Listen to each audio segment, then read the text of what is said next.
Mirëmëngjes të gjithëve, siç e dini sot është një ditë e rëndësishme për demokracinë e vendit tonë dhe sa më masive pjesëmarrja në procese zgjedhore, sa më i rregullt dhe i lirë procesi zgjedhor, aq më e fortë do të jetë edhe demokracia jonë.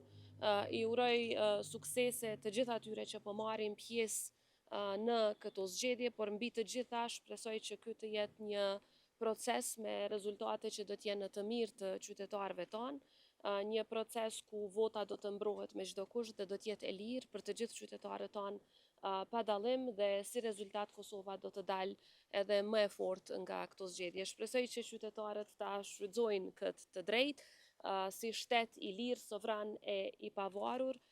Ne 26 vite pas çlirimit e më shumë se 17 vite pas pavarësisë kemi të drejtë që të drejtën për të garuar në zgjedhje, por edhe të drejtën për të votuar, e shfrytëzojmë në liri të plotë.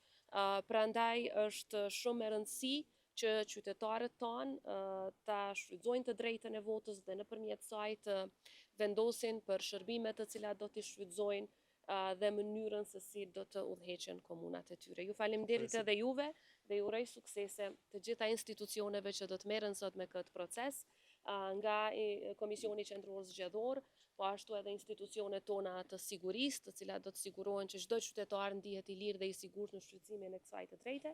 Ju uroj sukses edhe juve mediave që do të jeni deri në orët e vona në komunat e ndryshme të Kosovës. Presidente, pikërisht për këtë, në veri të vendit është raportuar se lista serbe në mënyrë të organizuar ka mobilizuar qytetarët që të votojnë, e cila konsiderohet jetë kundërligjshëm. Si e përshkruani këtë situatë?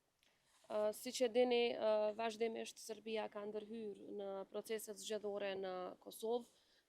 Ne natyrshëm që me institucionet tona të sigurisë do të bëjmë çmos që të gjithë qytetarëve, përfshi edhe atyre në veri, t'ju garantohet e drejta e lirisë në votë. Megjithatë, shpresoj që pas raportuesit të Parlamentit Evropian për Kosovën, të kemi edhe më shumë institucione ndërkombëtare dhe më shumë përfaqësues ndërkombëtar që do të reagojnë dhe do të ndërmarrin masa për këto shkelje flagrante të së drejtës ndërkombëtare nga ana e Serbisë, që përfshin edhe ndërhyrjen e drejtë për drejtë në procese zgjedhore të një shteti tjetër dhe në këtë rast të Republikës së Kosovës, duke shfrytzuar metoda të ndryshme, përfshi edhe metoda kriminale për këto ndërhyrje. Pavarësisht të gjitha këtyre, jam e bindur që institucionet tona do të bëjnë çmos që të ruhet integriteti i procesit zgjedhor. Ju falenderit gjithëve.